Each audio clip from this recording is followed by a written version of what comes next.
a dream that one day this nation will rise up and live out the true meaning of its creed. We hold these truths to be self-evident, that all men are created equal. One day right now in Alabama, little black boys and black girls will be able to join hands with little white boys and white girls as sisters and brothers. I have a dream. Welcome to the Ambassador Podcast, a resource created by a community of Christians seeking to represent God to a watching world in humility, unity, and boldness. Our goal is to educate, be educated, encourage, be encouraged, challenge, and be challenged as we pursue a heavenward perspective of God's heart for racial equity and reconciliation rooted in the gospel of Jesus Christ.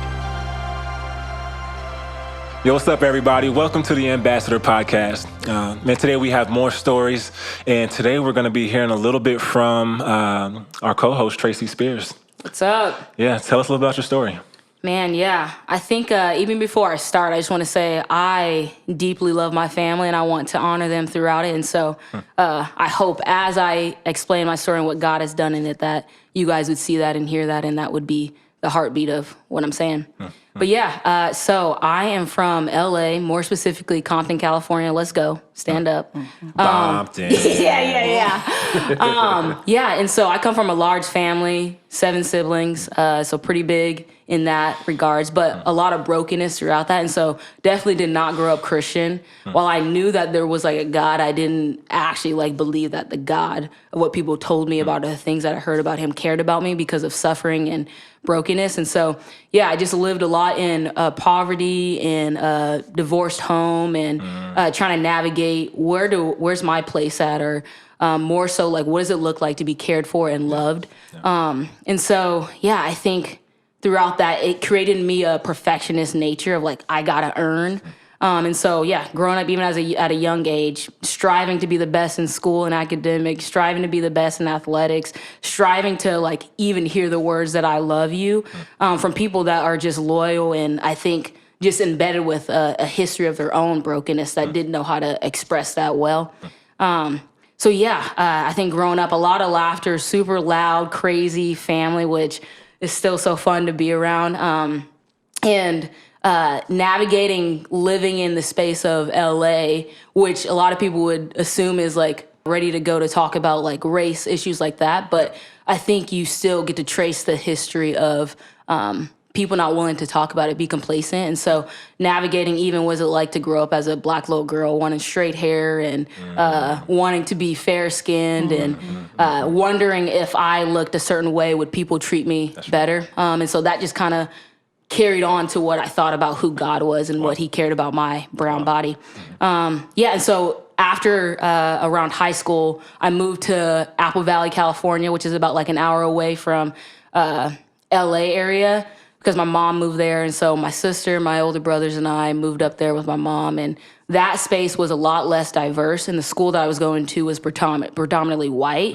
And so getting placed into AP classes, things along those lines, super used to being the only black student there, super used to people just kind of screaming out, oh, you're articulate for a black woman. Oh, you're this for a black woman. And so for me, I learned quickly, okay, I got to mute who I am in order to fit into these spaces. And so you had to achieve the standard. Yeah. There's a bar being set. Oh my gosh, yeah. And realizing that for black people, when they see you, it's you represent the whole culture. You represent it all. So if I mess up, then that's going to reflect another black individual. So, but if I'm doing well, then it's just me, which doesn't make sense, the paradox within that. But that's right.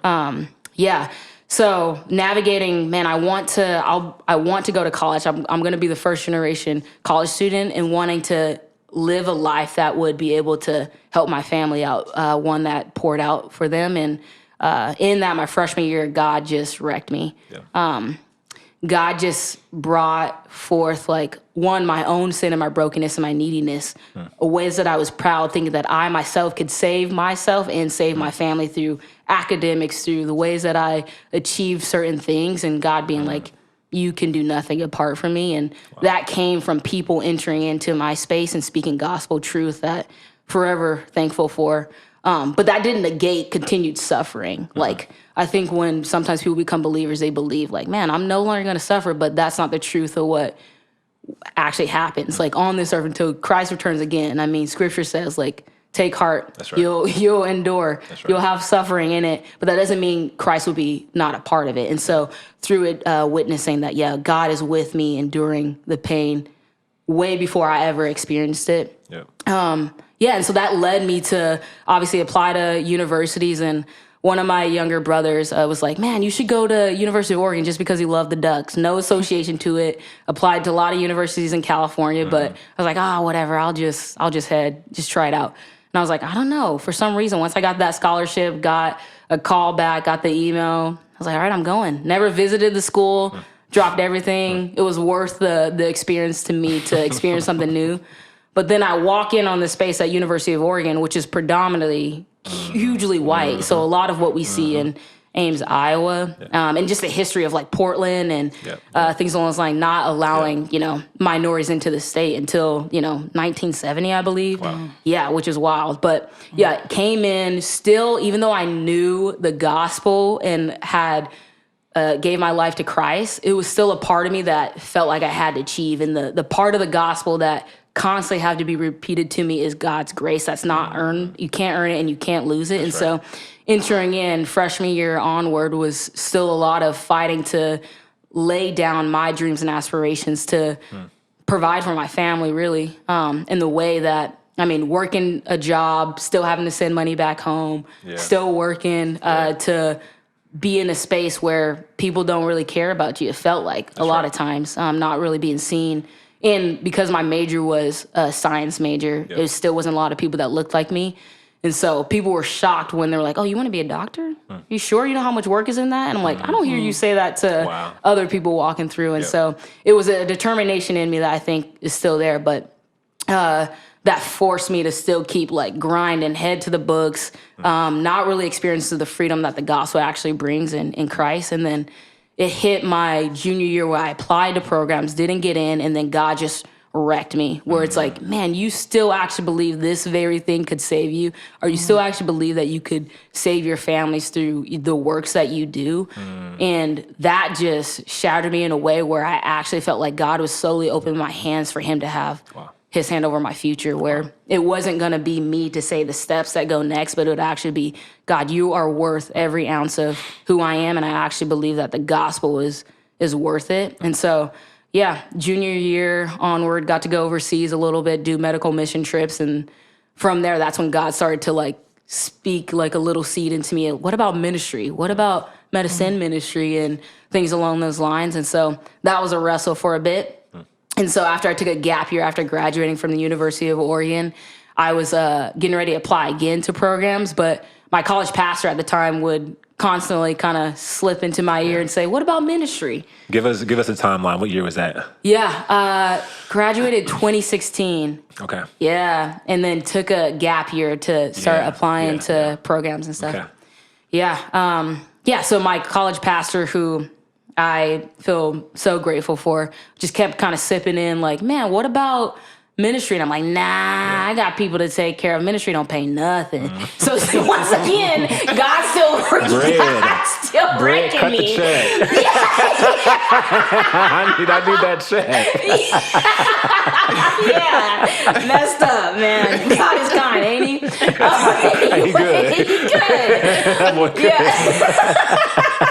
So yeah, he just kept like slipping that in there, like, what about ministry? And if I'm saying that I'm a person that actually believes that money can't save someone, that actually like my own works can't save someone, only Jesus can, then that requires me to say, yeah, you're it. Wow. And so yeah, after a bit, my college pastor moved to Ames, Iowa, and I had no idea what Ames, Iowa was.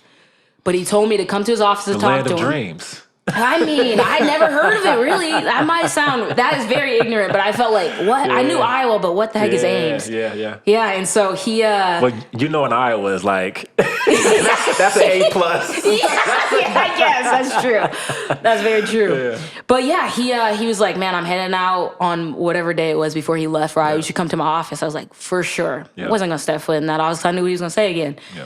And I didn't want to feel the conviction from God to say, ministry, head into it. And so eventually, after a lot of prayer, him spending time and hearing what God was doing here in Ames, Iowa, it's like, I would be a fool to think that I want to be more obsessed with what it is that I'm doing than what it is that God is calling and doing in me. Mm-hmm. And so that's where I laid my yes down after a lot of tears, consulting people that knew and loved me, and came to Ames, Iowa. Mm-hmm. And it was a wild time, but God, the first year here, I've been here 2 years now, God has just been so faithful to continuously reveal my own sin, my own neediness for him, and my desire to know and love him more. And that comes from just his grace that's lavishly poured out on me.